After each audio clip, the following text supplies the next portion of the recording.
Hello, everyone, and welcome to today's Austrian Wine Time Masterclass with Georg Liendl. My name is Antoinette Wanderjan from Cork and Fork in Washington, D.C. We are a premium wine store founded by a multi-generational flying winemaker originally from Champagne, France. I'd like to introduce today's presenter, Leindl Winery. Georg is one of the leading winemakers in Kamptal with almost 30 years of experience in the sciences, including enology.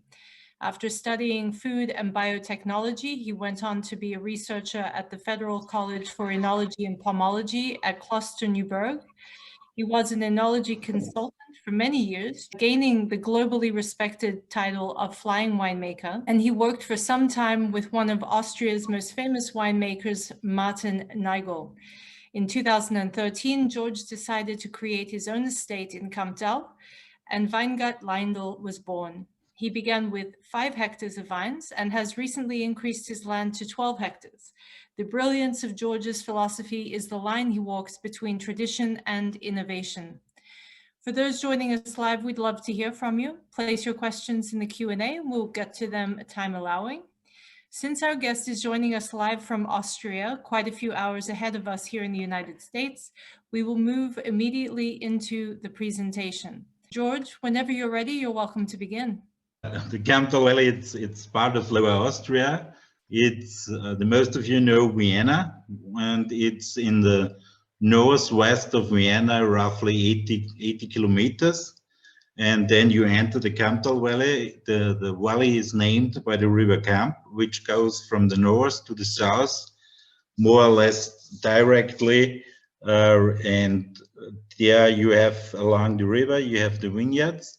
And this vineyard area is surrounded by forests, and this is a part of the unique, or influences the unique climate there, because you have very warm days. We get a part of the Pannonian warm influence, so it means we have very warm and hot days, but during the night, fortunately, the air in the vineyards cools down, because the falling wind is coming in the night and cools the grapes.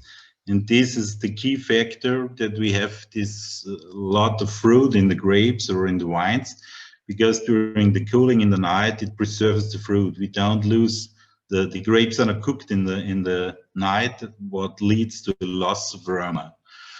Also, this special situation allows us a very long vegetation period, and we can harvest very late. The best grapes we can harvest very late, so they are full matured and they have a lot of richness and aromas inside.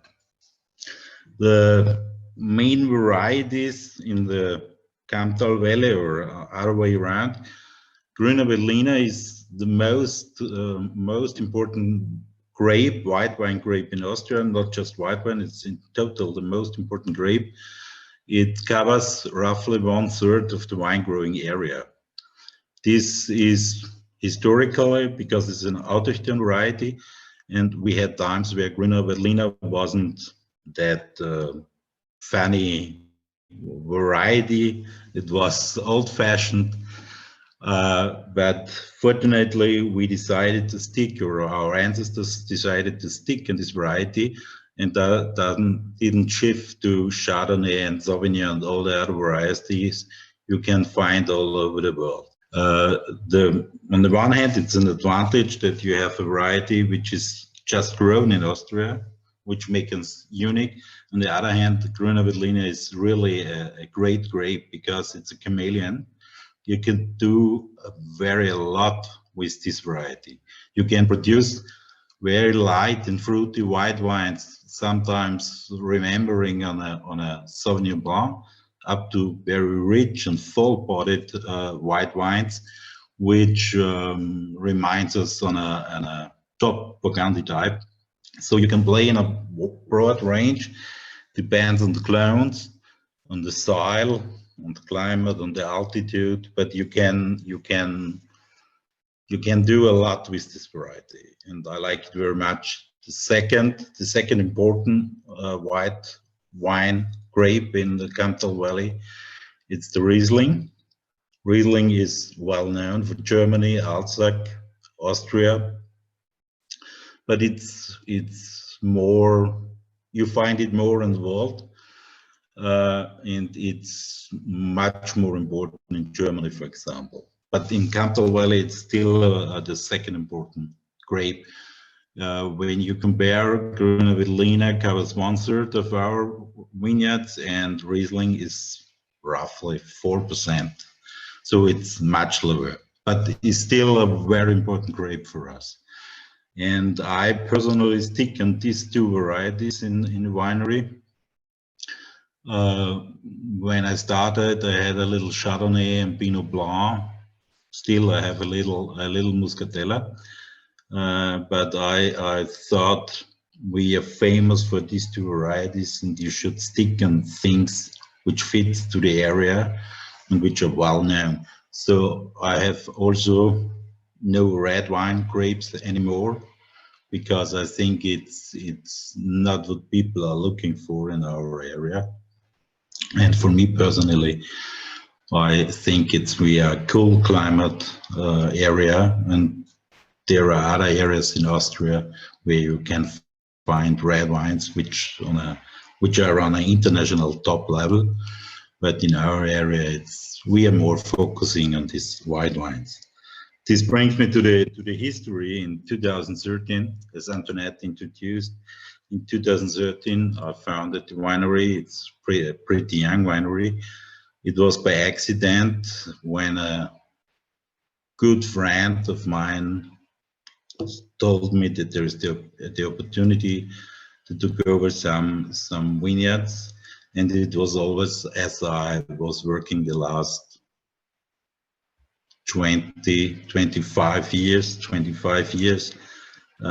in this field. It was always a dream of mine that I want to make my own wine, and I took the chance to develop this project. It's still a small project if you compare to other wineries, but it makes a lot of fun, and I have the personal freeness to focus on that, what I like, what I want to do. From the philosophy of our wines, maybe you know the appellation system.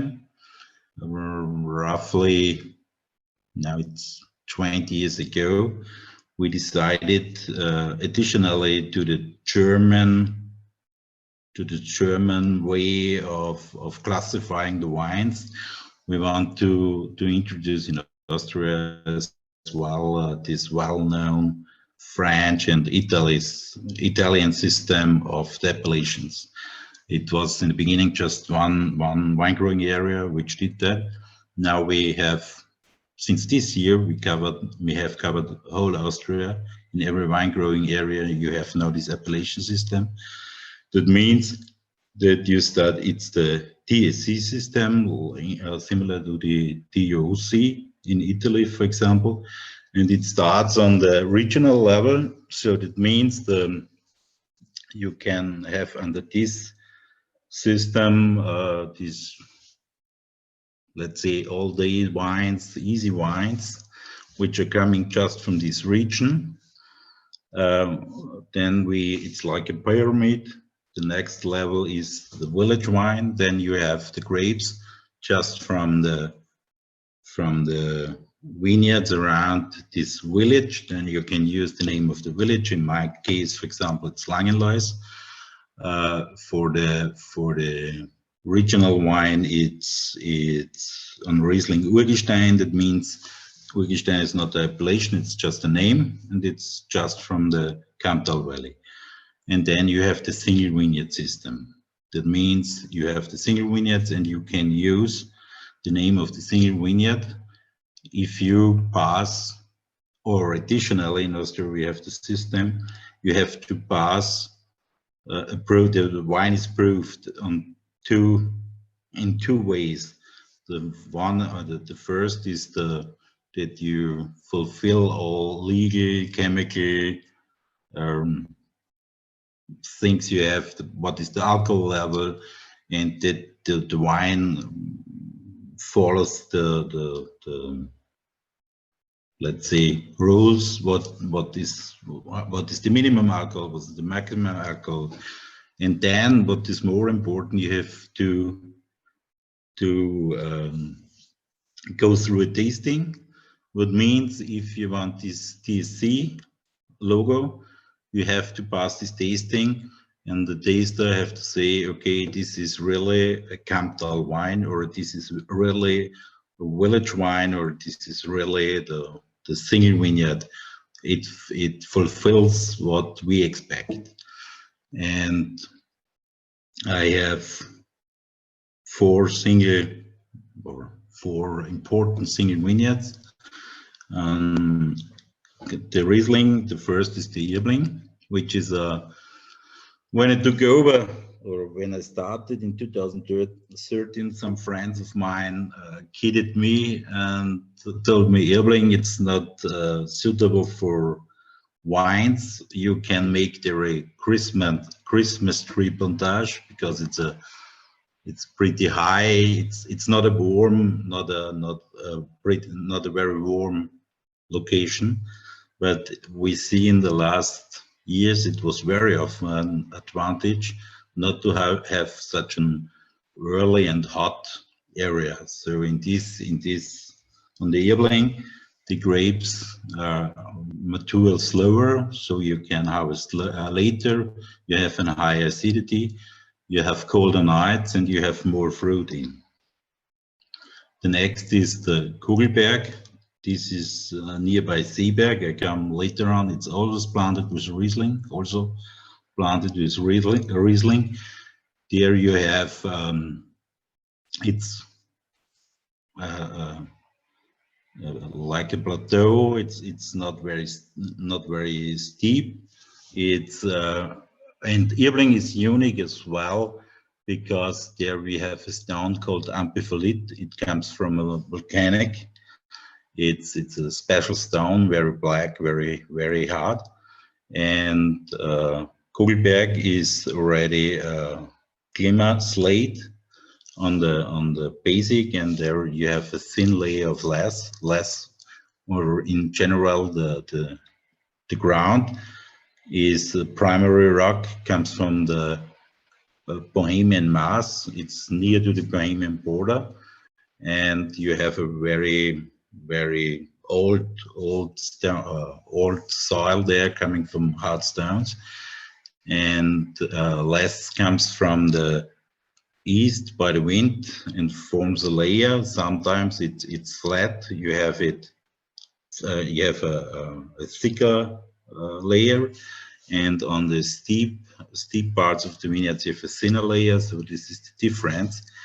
And on the slope of the vineyards you have sometimes a higher profile of less. And Kugelberg is in this way, Klimaschiefer, or Klima slate with a layer of less. And all this is on the west bank of the river, and the only vineyard on the east bank, or my only vineyard, is on the east bank. It's the Heiligenstein. Heiligenstein is very unique. It's like an insula, a geological insula. It's a totally other soil. It's made from pressed sandstone. It was sand brought by the wind and was pressed by glaciers. And this is a very unique soil, and it gives a lot of minerality to the wines. This soil fits very well for Rieslings. Heiligenstein means, if you translate it to English, means the holy stone. But the first mentions I think the first was in 1280. It was Hellenstein, what means the Hellenstein. This is the hellstone, and some people think it comes from the direction. It's directly to the south. It's very steep, and it's very hot there. And some people think the name Hellstone or Hellstone comes from the workers who had to work there. And it was incredibly hot when you have to work there, so it was not so comfortable to work there. But as most of the vineyards in these times are owned by monasteries, so they couldn't have a Hellstone as a vineyard, so they changed to Holy Stone. But anyway, it's a unique vineyard there. And then I have on the other side, that is my most important. It's still on the west bank. It's the Seeberg. It's very similar to Kogelberg. It's a plateau with a slightly fall down to the river, and there you have this less on the deeper side. You have a higher, less altitude there, and on Seeberg I have my most important Grüner Veltliner.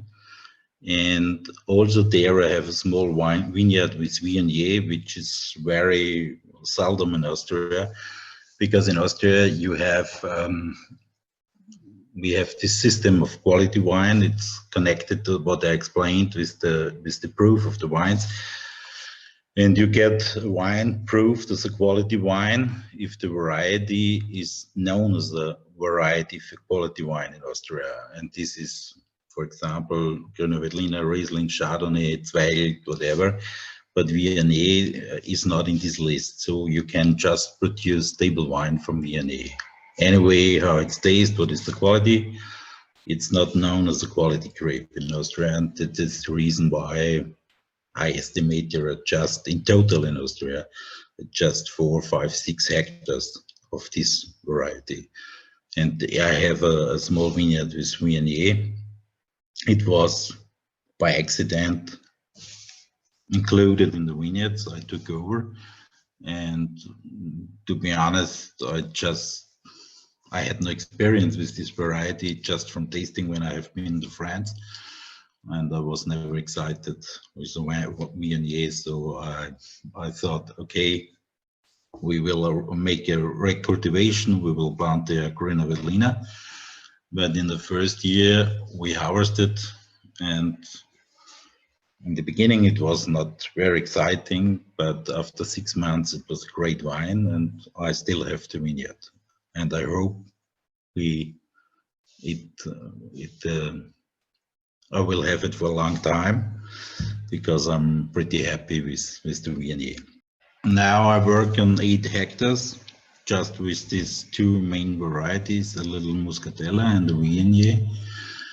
And this is, for me, it also is the reason that I have just 100% of white wine. Something to the climate I mentioned already. The climate is unique by this combination of these pretty hot days and the pretty cold nights. This combines the best of both. You get the ripeness, you get the sugar, and during the night you preserve the aroma. This is what I think you need, the quality from the vineyard, that you can make good wines, because in cellar you have to respect the quality of the grapes, and you have to follow what the grapes, let's say, tell you. You can't just follow that what is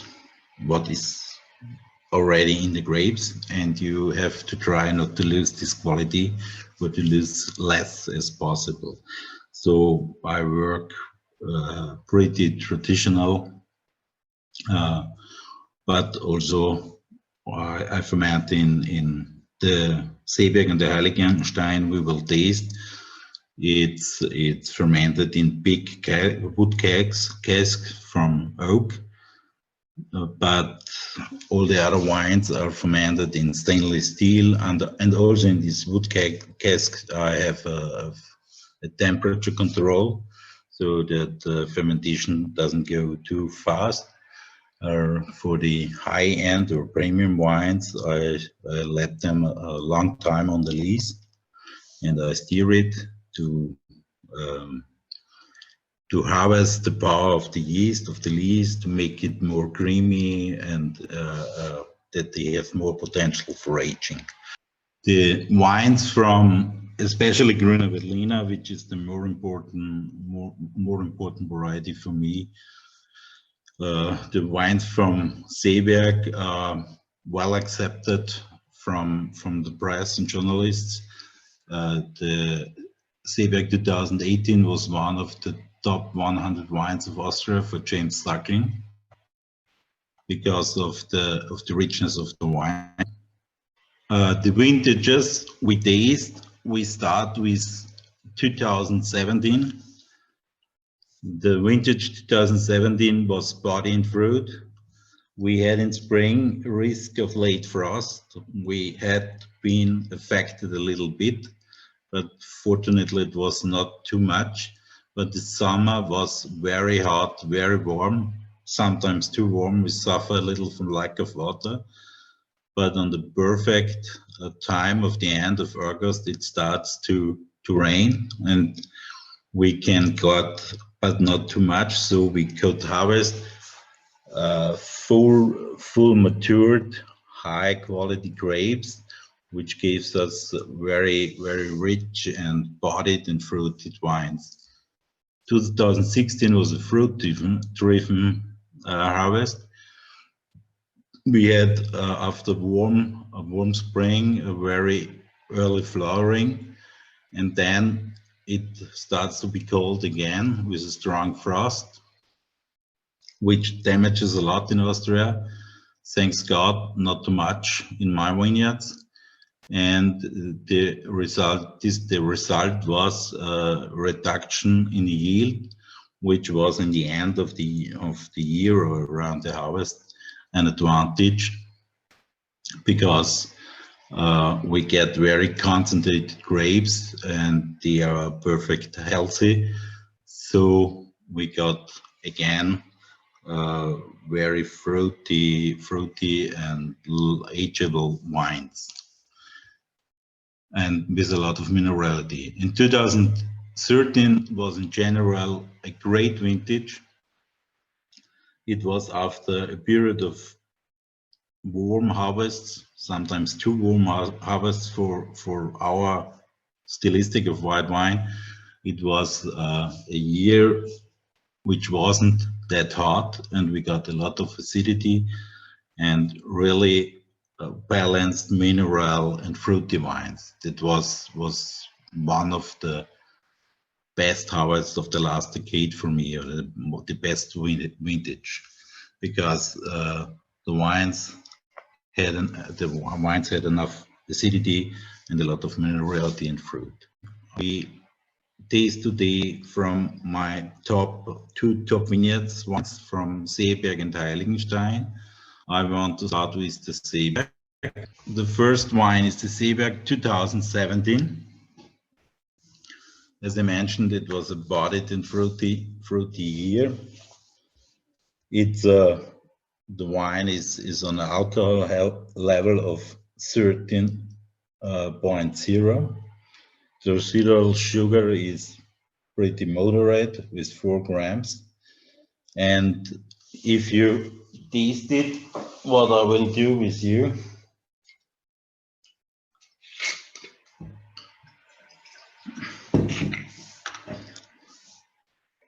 in the nose, it's very spicy. You have a slightly yellow, clear fruit, a hint of tobacco and herbs.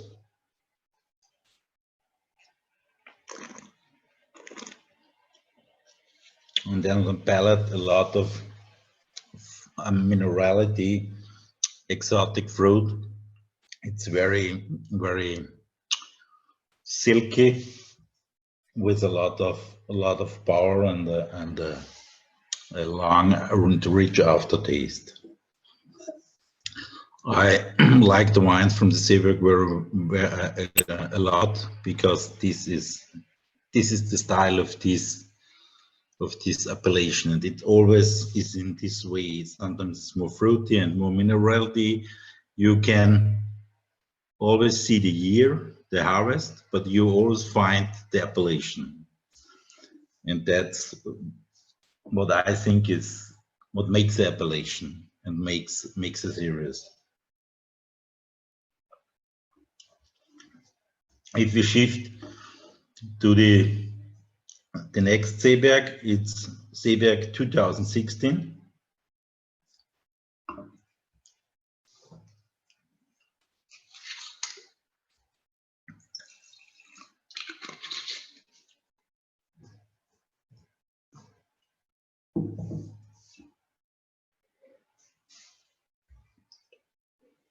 You have more these yellow fruit beers, but still this typically spicy character, a bit of herbs.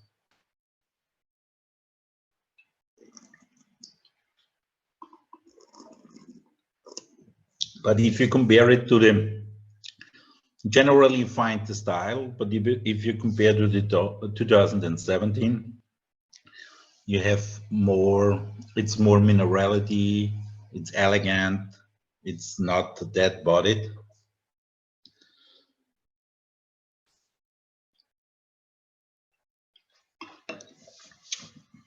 It's more this dark herbal character. And it's still very fresh, very young. Sorry. Excuse me, I forgot to place a spite box near the computer. And now we go back to the first Seeberg, 2013. This great year.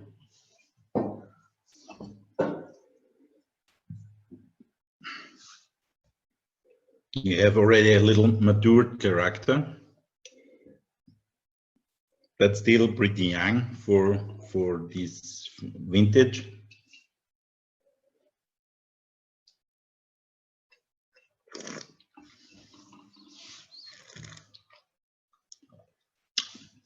You have this spicy herbal character, still a little of tobacco, and on the palate yellow fruit with a very long mineralic elegant aftertaste. That I think comes from the combination that the yellow fruit comes from the last layer, and this elegant character is formed by the glimmer slate.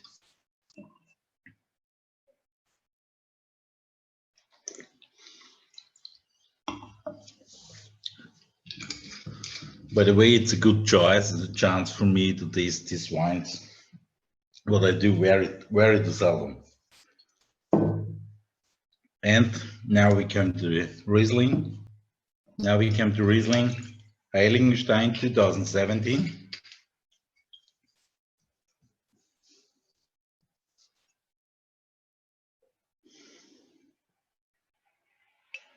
You have here now this a hint of citrus and this stone fruit, but also this typical character of what comes, for my opinion, from this sandstone. You cannot smell minerality, but I think in this case you have minerality in the nose.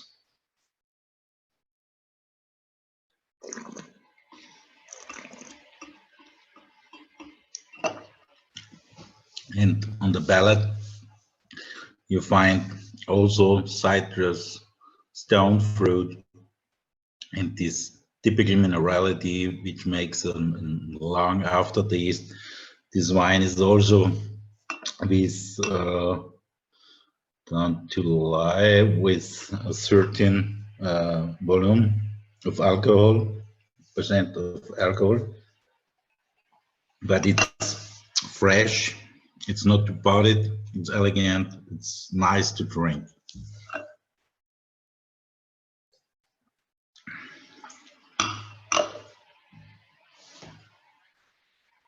And now we can compare with the 2013. again, this cool and year with a lot of minerality. Now you have a matured character with slightly petrol in the nose, which is in a positive way still.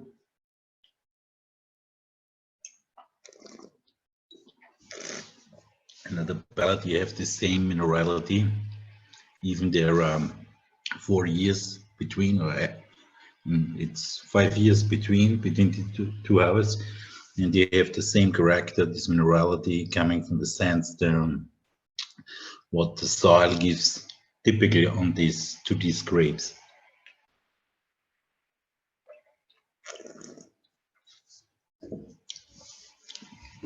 So, if you have questions. It's wonderful. So thank you for this incredible presentation and introduction to your winery. Any final thoughts before we say goodnight? Good night. That's Bye. the final thought. So thank you for joining us today.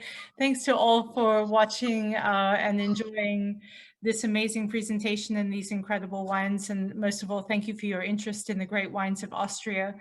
We encourage everyone to visit our website calendar@korkenfork.co to view the Austrian wine events we are hosting with some of the region's greatest producers like Mr. Georg Liendl.